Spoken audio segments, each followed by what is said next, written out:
Here's somebody who writes, can you help me see the lies around the word overwhelmed? I realize that I say it a lot and I feel it a lot, but something in me is saying that when I feel overwhelmed, when I say it, that there's a lie in there somewhere. If something feels wrong with what you're saying, there usually is. We feel, and I can't address which of these applies to you, but you'll identify one or more. We feel overwhelmed for a lot of reasons. One is that we simply have too much to do. The lie in that, however, is that we usually take on too much. I've counseled uncounted people in the workplace who say that they were overwhelmed by their jobs. And I counseled them to talk to their employers and demonstrate how much they do in a day, which their employers were unaware of. These people had kept taking on work and taking on work and taking on work. If you want to get something done in a workplace, ask the busiest person. Those are the people who tend to be most efficient. The employer has then either hired somebody else or they've quit and they've had to hire 2 or 3 people to replace them. So sometimes we simply have too much to do. That's one, but that's usually our fault. That's the lie. We're overwhelmed because, well, we allowed it to happen. Second, we're just fighting with the truth. A child's behavior, for example, can be frustrating, but that's not the real reason for feeling overwhelmed as a parent.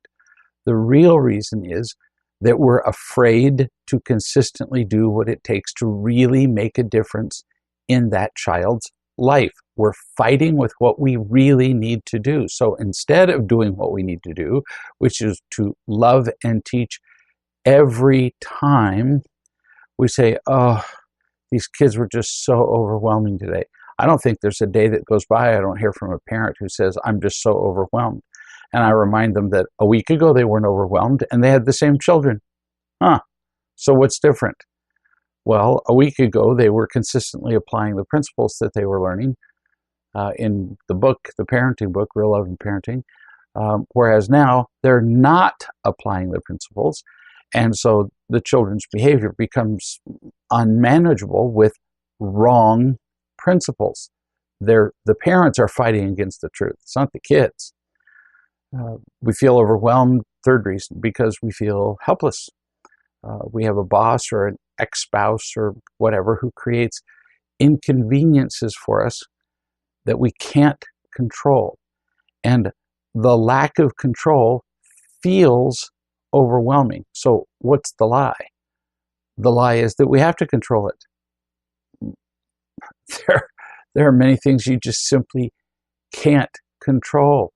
Man called me 2 days ago and said, I'm just overwhelmed at what my ex-wife is doing in the divorce settlement, the sale of the house, the blah, blah, blah. And I said, because she's being unreasonable, unfair, attacking, nasty, lying. He said, yes, that's it. I said, well, this can't be a surprise since this is why you're divorcing her. We feel overwhelmed because we can't correct uncorrectable injustices. And last, we're often overwhelmed because we're looking for an excuse to do less or to do nothing or to not face something. If we say, I'm just so overwhelmed, well, then the people around us immediately go, oh, well, gosh, he's overwhelmed. Well, we had some extra work that needed to be done at the end of the day, but we can't ask him because he's overwhelmed. People don't ask us to do more, so we use it to protect ourselves. We use it to justify our being lazy and irresponsible. So there are a lot of different ways that we can use the word overwhelmed, and there's some form of dishonesty in almost all of them. No kidding. Because even people might say, for example, well, but wouldn't you be overwhelmed by a hurricane? No, you actually go inland when a hurricane comes, really.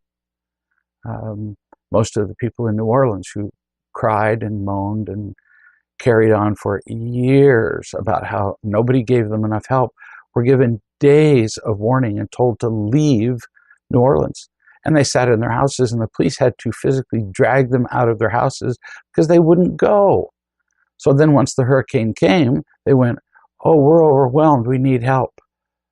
Well, you chose to be overwhelmed. And even when a hurricane does come, tornadoes, for example, are less predictable. It's not overwhelmed, it just happens. And then we clean it up, step by step, board by board, brick by brick. There's an inherent lie of victimhood in overwhelmed almost every case. And I've seen people use the word without the lie almost never. New subject. I know a man who's experienced in real love, and he's married to somebody who is also learning to love. And he writes, she works full-time while my job is more flexible. So sometimes she says that she feels unloved by me, that I don't just spontaneously, without being asked, prepare meals so that they're ready when she gets home from work. Or she criticizes the way that I make the meals for her. So tonight when she got back from work, I made some food, and she accused me of using some food that was out of date, or that I added ingredients that she didn't want, when none of that was true.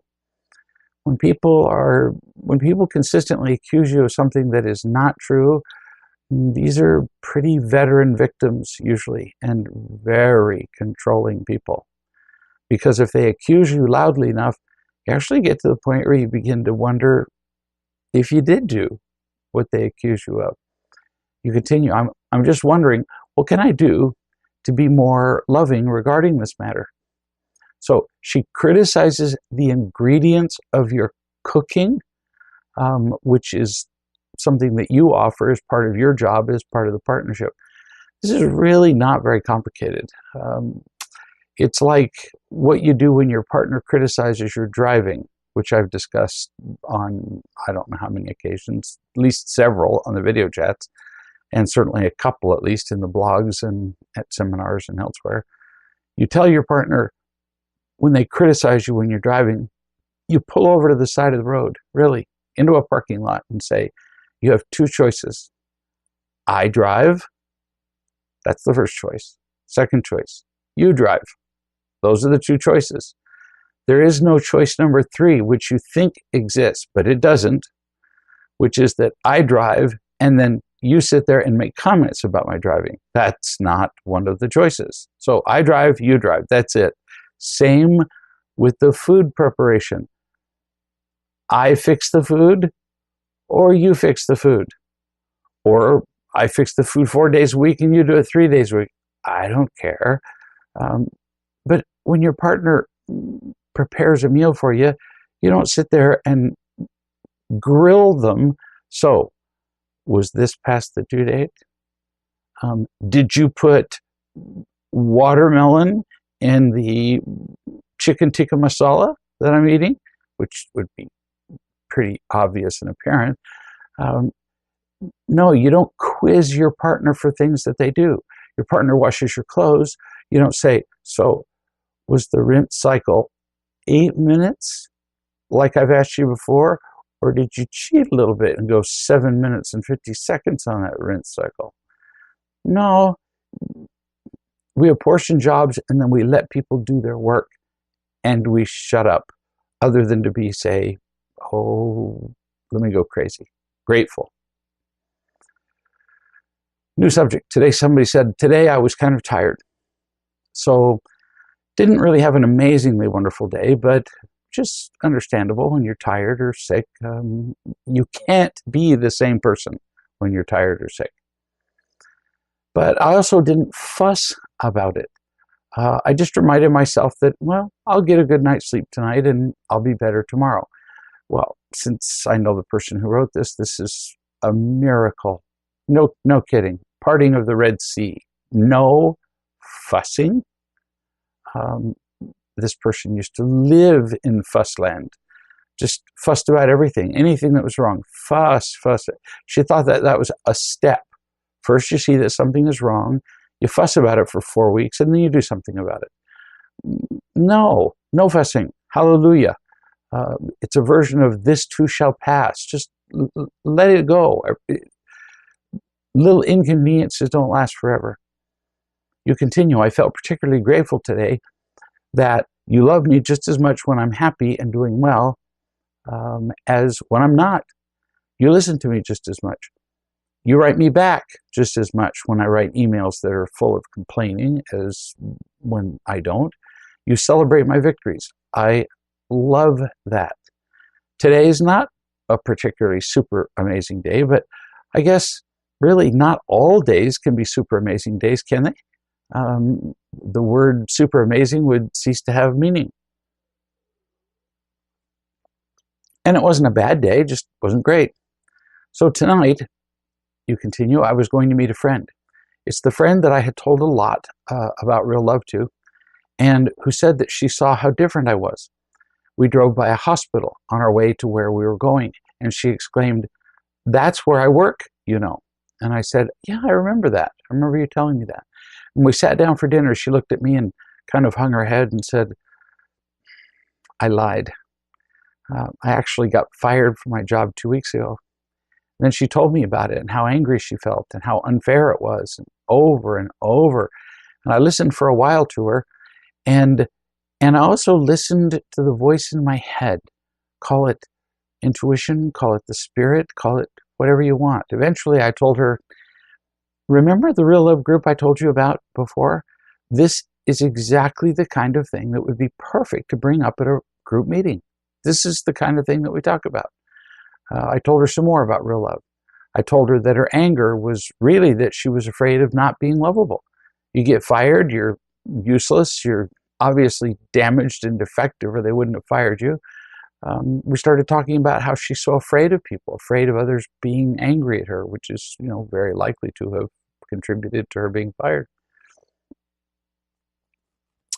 I once stood up in front of, this is me now talking, I once stood up in front of a large group of people at a meeting, and I don't remember the exact title of the meeting, but they asked me to be the keynote speaker at, for lack of a better term, because this captures at least what they were doing, it was a group of the World Peace Movement or some such title. And I asked people rhetorically, though I was intentionally trapping them, I said, "How many of you pray for world peace?" Everybody raised their hand. And I said, "What a waste of time." You could have heard a pin drop.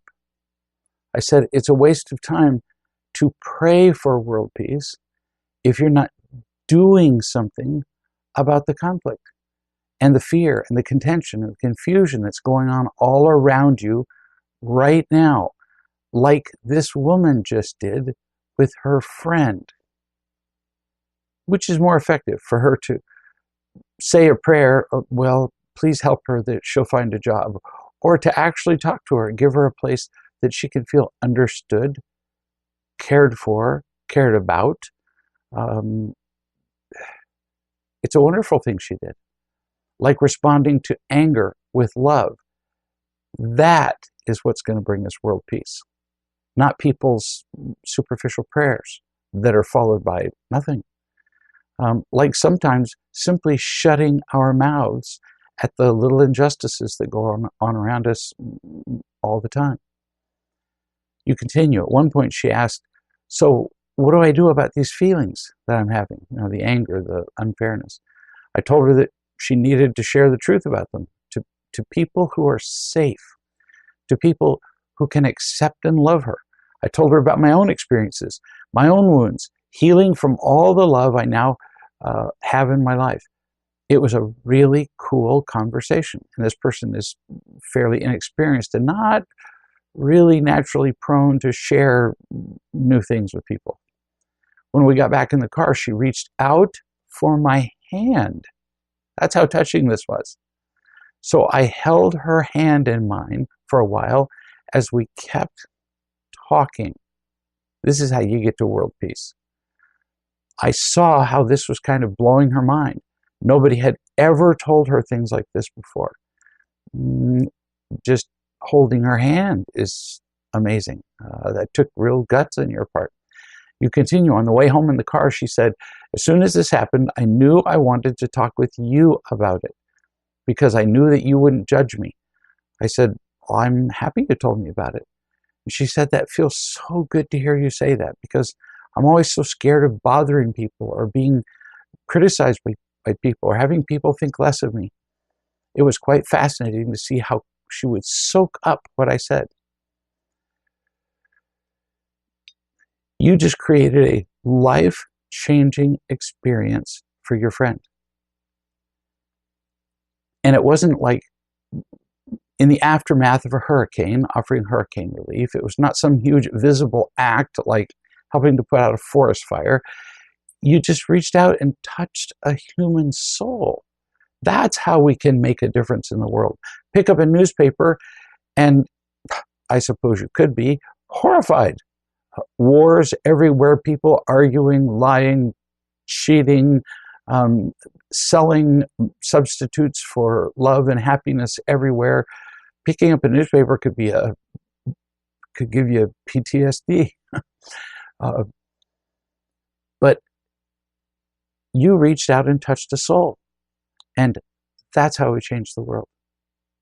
You continue. She'd realized things on her own. She'd realized how unloving her mom was to her, the things that she'd said that were actually so false. She realized that the voices she keeps listening to were actually her parents' voices. And before she dropped me off, she said, what I hear you say is that it's okay to ask for help. And I said, absolutely. We need each other. We can't do life on our own. Oh, I had so much fun. This from somebody who a year ago would have categorized herself as severely shy or even socially impaired. And here she is saying, oh, I had so much fun talking to another person. I really felt like she was just ever so slightly waking up to what life could be. I told her about my own life before and what my life is like now. Perfect. People ask me almost every day, how do I explain real love to people? Probably the most effective thing you'll do is share your story and what real love has done for you. As you describe how you have become happier, less angry, more loving, all of that, you give people a reason to listen to you. Simply telling them that there's something really important that they need to read and change their lives. Frankly, sounds kind of prescriptive and bossy. But if you tell them, this has changed my life, well, if they know you at all, they're going to now be interested in whatever else follows out of your mouth. You continue. I told her that she could have that too, and that there really are people who can love her, that she can be herself around. She's planning to go to group now.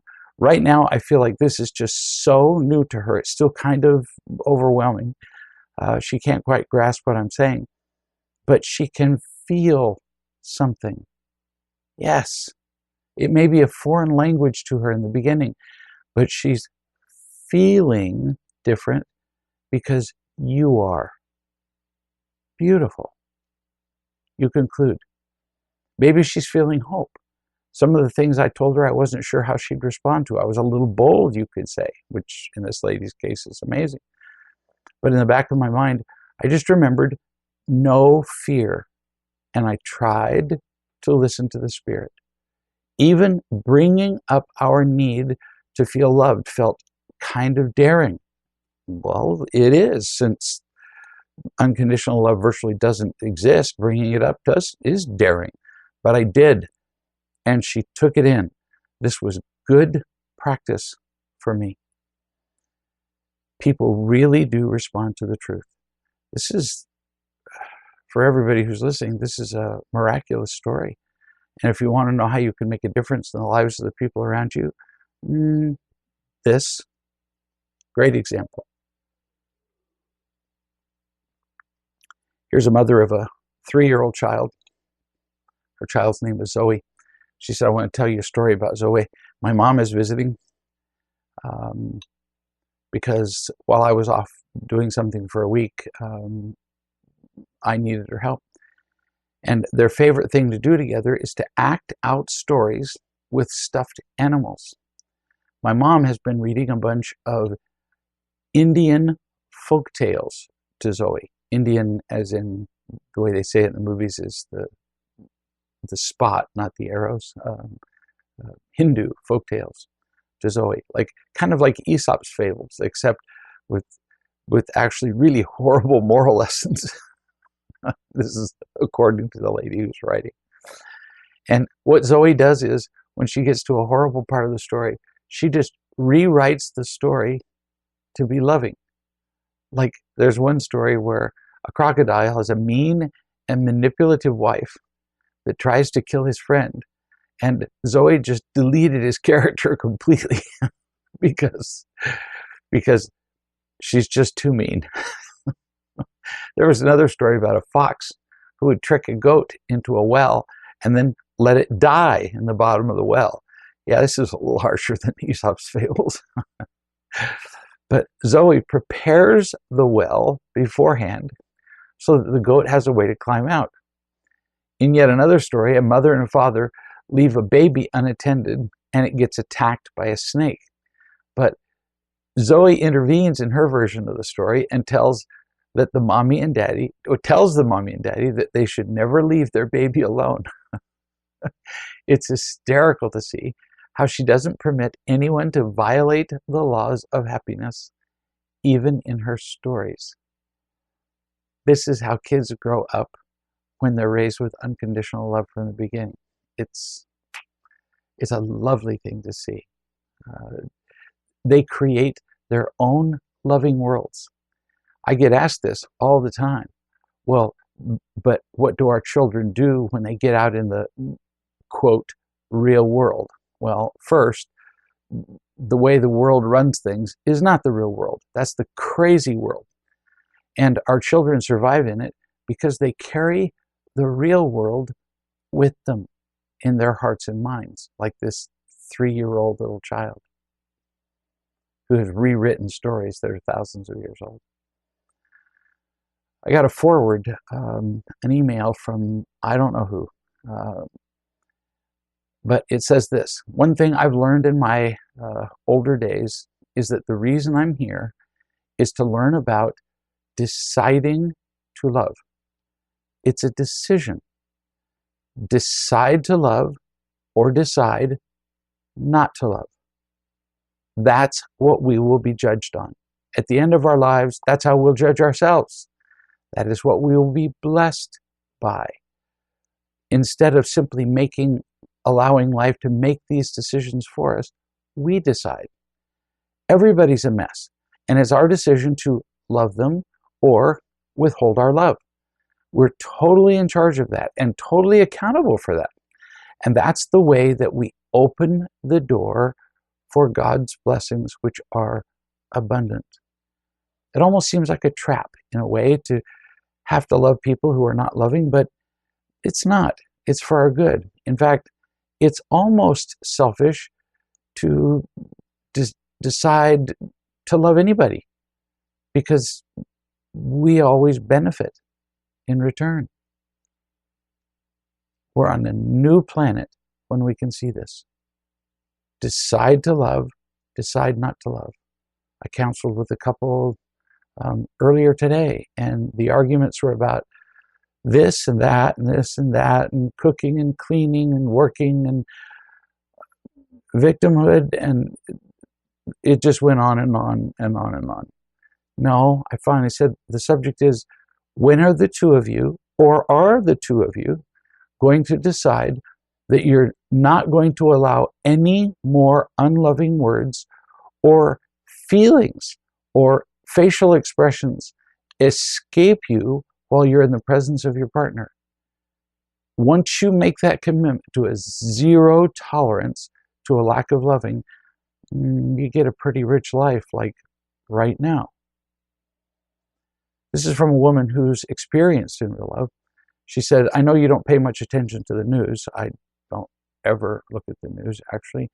But you may have heard about the shootings in Dallas. I hadn't. Apparently 5 police officers were killed. I didn't know that. I have learned through real love to have compassion for all people, and that includes everybody who's involved in the shootings. Everybody who's involved. I'm exclusively dating a guy now. We'll call him Max. And we text about this subject, and here's our interaction. He texted, I am just sick over the shootings in downtown. And I said, what are you upset about? Racial issues were not prevalent where I grew up. I'm reading up on it, and it's my opinion that everybody matters. And I didn't look this up, but apparently there was some element of race involved in this event, or she wouldn't have said this. His reply, I'm upset that innocent people died last night. It has nothing to do with race. I said, the challenge is to have compassion for all the people involved, the victims and the perpetrators. His reply was, I have no compassion for murderers. Now, this is a fairly average response. The average person can't even conceive of talking about compassion for perpetrators. And yet, it's been proven all over the world again and again that the more anger that we take out on perpetrators, the more punishment that we dispense, we just increase the hate and the anger and the perpetration of additional crimes. In South Africa, when apartheid was ended and the black majority elected a black president, the black majority, not everyone obviously, but the majority of the black majority wanted to have revenge on the whites who had treated them unjustly. And instead, they had truth and reconciliation. I won't get the word right. Councils, meetings, truth and reconciliation, hearings, doesn't matter. All over the country, where they gave people a chance to tell the truth about what they did and to be completely reconciled to the community and to be completely forgiven rather than punished. I am utterly convinced, as are a great many historians, that this single act on the part of the president of South Africa saved the country, which otherwise would have been embroiled in civil war. I sometimes talk to groups of people about, the grading of crimes, how we like to grade one kind of perpetrator worse than another. And I was talking to a group about how they felt toward child sexual molesters. And well, everybody agrees they should all be killed. So I had a friend come and visit, and he spoke to the group. And he talked to them about how he had gotten lost in a cycle of being completely alone in his life. He didn't have a single adult friend on the planet. Not his wife, not his parents, not his siblings, nobody. And the only thing left was little children. That's it. Little children are just simply the safest group. And so he became a child sexual molester. And then in prison learned about real love. And I visited him in prison in Arkansas and visited his parole board, and he got an early parole. And he now runs a prison ministry in the same prison where he was in prison for many, many years. The people who heard his story were greatly impressed. He expressed to them that his behavior was a response not to his being a monster, but to his being in pain, and how grateful he was that there were those who would reach out and love him and help him heal his pain instead of punishing him, which would, in most cases, permanently perpetuate the cycle. This writer said, who was talking about the boyfriend and the shootings in Dallas, said, I have not replied back, but I did learn about his limitations. I think his response is common, but not loving. He doesn't see the root cause, but I do. You're correct. We just finished reading chapter 1 of the Real Love book together. We have plans to meet tonight and read and go for a walk or watch a movie. My instinct would be to teach him compassion. I'm not sure what to say. I've learned that people behave badly because they're not feeling loved. I think it's worth a shot to see if he's willing to learn. It is worth a shot. If you're considering a relationship with this man and you learn that he's not capable of simple compassion, why would you want to continue to date him at all? I just gave you an example of some things that you could say to him. You could tell him that almost nobody is unconditionally loved in the world, and that it's painful, and everybody deals with pain in their own way. And it's very judgmental and unkind of us to believe that our way of dealing with pain is better than the ways of others, which is what almost all of us believe. Some of us drink too much. Some of us get angry. Some of us become workaholics, for which we are praised. Some become self-righteous, as apparently your friend has. I probably wouldn't point that out as his reaction right off. Some of us become violent. The shooter involved in the Dallas shootings, or shooters, I still don't know the details, was just in pain. And all people in pain need compassion. Now, some people also do need to be jailed. Some people who get to the place where they prove that in their reaction to pain they're willing to kill people do need to be restrained. But we need to factor in the effect of their pain in everything that we do with them. You continue. Another issue that's on my mind now is drinking. Max likes to drink. I've requested that he not drink when we're getting to know each other, when it's just the two of us. So we've done that twice after I brought it up. Prior to this, we've also had drinks when it was just us. And when I asked a coach about it, she suggested that I just not drink when we go out, explaining that most people who drink do it because other people are drinking. About me, I may have a drink or two once or twice a week, if that. Would be considered a light drinker.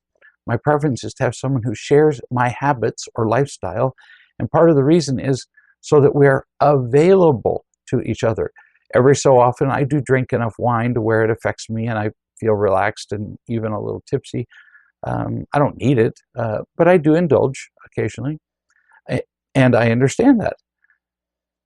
It should be a law, however, carved in granite, that during a courtship, because this is a period of time where you're getting to know your partner and trying to make a decision about whether you want to make it a permanent relationship.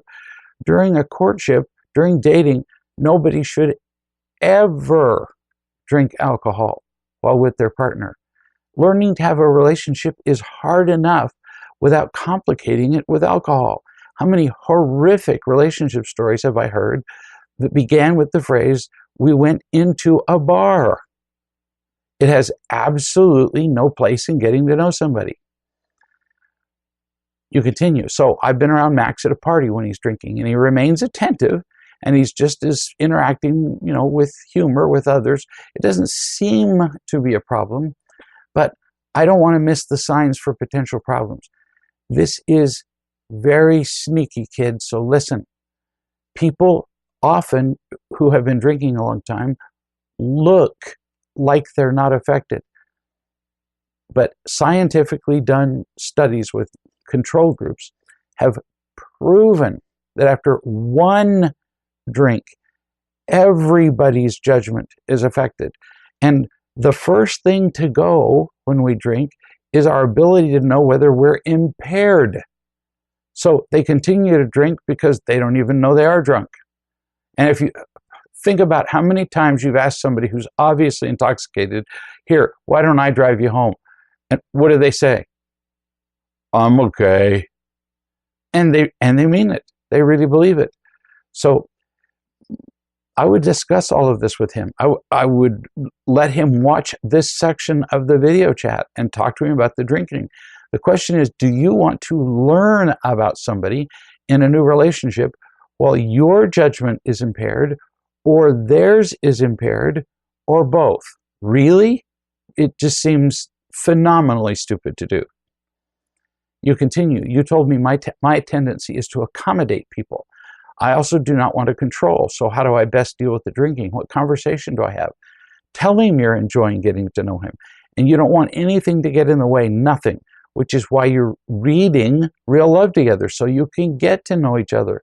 And alcohol would get in the way, even though you would both swear that it wouldn't. It will. You continue. Is there something I should watch out for in my behavior and in his? I know that he does drink and then drives. Although he isn't acting drunk, he drinks enough that he would be well over the allowed limit. And if he were pulled over, he'd get a ticket for, driving while intoxicated. Well, that's a matter of real concern, because he's doing this while he's in a dating period with you and trying to impress you as to what a stellar partner he'd be.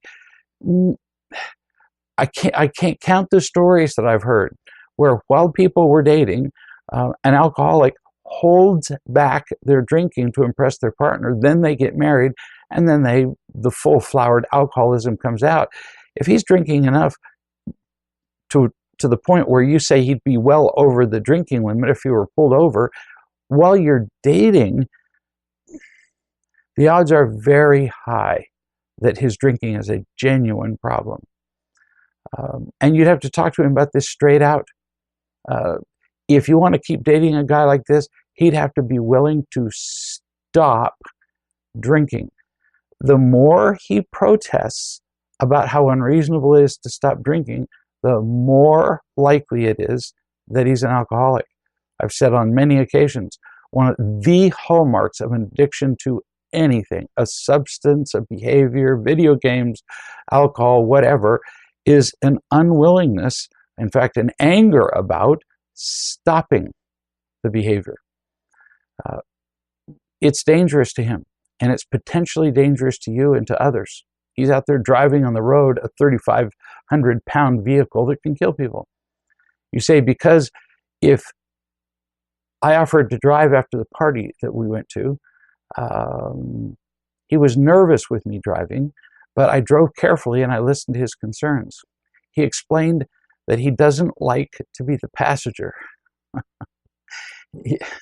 And you don't like having to wonder every time he drives how much he has drunk. So do you see the point? And you need to tell him that. I want to enjoy my time with him tonight and get to know him and see if we're headed toward creating a loving relationship.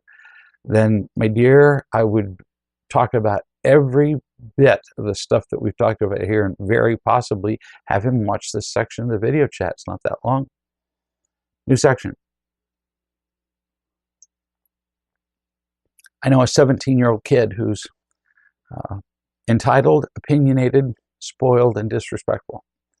That may sound redundant, 17 years old and entitled, opinionated, spoiled, and disrespectful. The problem has been all of his life is if his father taught him anything, the father taught him in anger. And then the mother would come along and protect the boy from the father's anger. So the kid never really had to hear what the father had to say. So the kid is getting taught what? Nothing. Certainly no good principles. The kid is being taught that he'll be protected. The kid is being taught to be irresponsible and to be entitled. So I've known the kid long enough to know that the kid pretty rarely does anything on time, or does it all the way. He does absolutely as little as he can get away with, and very often much less. On the whole, on the responsibility scale, I would call him not. The boy wrote to me. The boy usually only writes to me because, I've seen his parents. The boy usually only writes to me to explain carefully to me how his parents are not following the principles of real love, which means, of course, that he's not getting what he wants. But on this occasion, he said, as you may know, my parents have told me that if I don't get my act together, then I'll have to find somewhere else to live. I was unaware of that, but I smile because that sounds exactly like what I would have said to the parents to say to the kid. But continuing my response to the child, that's their right to do. You're at a natural age where you have to decide which you value more. This is a very clear-cut decision. Your complete independence, where you can do whatever you want to do, or the significant financial advantages of living at home. Because if you go out on your own, they won't continue to financially support you. Why should they? But you can't have both. So, like, welcome to life. You continue. This is something I have come to terms with. So I've decided to be more responsible. I really shouldn't laugh. But how many times have I heard people say, I'm going to be more responsible? And I don't just mean 17-year-old entitled kids. I mean, lots of people. It's one thing to say, it's quite another thing to do it, especially if you've never been it. However, you continue, when I spoke to my friend's mother about the situation, she was shocked at how cruel my parents were. What does this tell everybody who's listening? That he tells his friend's mother what his parents have said. If you can't get your act together and be more responsible and dependable and be less entitled and snotty, then you're going to have to, live out on your own. And she is shocked and calls that cruel. But they also joke about how but she also jokes about how my friend does nothing around the house. You see the hypocrisy of this? She says, well, it's cruel what your parents are doing to you, but she has absolutely no idea what to do with the lack of responsibility of her own child. These are typical parents. These are normal parents who fail to teach their children any sense of responsibility. Your friend is very likely to suffer for many years with a sense of entitlement that will interfere with his happiness, with his relationships, and with his career, because his mother doesn't have the guts to be cruel, to actually make him, clean up the messes that he makes in the kitchen. You conclude, but what I'm unsure about is that what will happen to him, because he clearly hasn't been taught responsibility. You'll forgive me for smiling. Apparently something is finally sinking into this kid's head, because this 17-year-old entitled kid is worried about whether his 17-year-old entitled friend is sufficiently responsible. That's pretty good. And I'm worried about what would have happened to me if I were not pointed in the right direction. Oh, everybody listening, please pay attention. Here's a kid who, this kid has complained to me endlessly about how awful his parents were to require him to do unbelievably onerous tasks, like take the garbage to the street, which we used to have our children do when they were 6. Do his homework before he played video games till 4 in the morning. I mean, unbelievable. How unfair is this? But after all of those lessons, he's actually learning something, and he's concerned about his kid. I know thousands of people, way more than most people do. And the ones who are not taught responsibility at a young age live in virtually perpetual victimhood, always complaining about how everything's unfair, about how they should get more, and they end up never succeeding at anything. So bless your parents for being willing to try, really. I know a woman who went from a condition of being homeless to getting a managerial job in a company. She got lots of love and lots of encouragement. She called to tell me that here was this job that was being offered, and she was thinking about it, but she was grossly underqualified. And I said, oh, it doesn't sound like it to me, so apply for the job anyway. And she got the job. She said, I had an amazing moment this morning. I was totally unafraid while a guy who works for us was going crazy in front of me. This is huge for you, my dear, because I know you well. In days past, if somebody had done something like this, you would have run and cowered for days. You wouldn't have shown up at work the next day. You say he was yelling and swearing and shouting about another staff member, but I knew it was really about him feeling unloved. I just saw him. I saw that he was unafraid. Or excuse me, I saw that he was afraid. It was honestly like a miracle to be able to see another human being while they're in the middle of an angry tirade, and I knew it was nothing about me. You're getting pretty smart, my dear. You continue. I said to him, it was nothing to do with the staff member he was shouting about, but that I had made a mistake, and I could have done it differently. And he's been angry for a great many years before this particular staff member made his mistake. It felt amazing to just naturally say that I could have done something different with no shame, no fear, no nothing. Well, I'm still amazed. You continue. He loved it. He loved it immediately. He had been afraid to shout at me, but he saw, he was shouting at me while he was afraid, but he saw that what I was saying was the truth. And within 10 minutes was as happy as I've ever seen him. I was so calm, and I felt loved by so many people in the real life community that there was no adrenaline rush, nothing. I just felt peaceful, like this was a normal situation. It was just fun and happy. And I was amused instead of scared by his anger. Everybody in the whole place, because he was screaming and yelling to the point where it was catching the attention of every employee and every customer, everybody relaxed because I didn't go into fear. All because of that. It made what could have been a drama into nothing. How cool is that? Pretty darn cool. What a great example of the power of peace.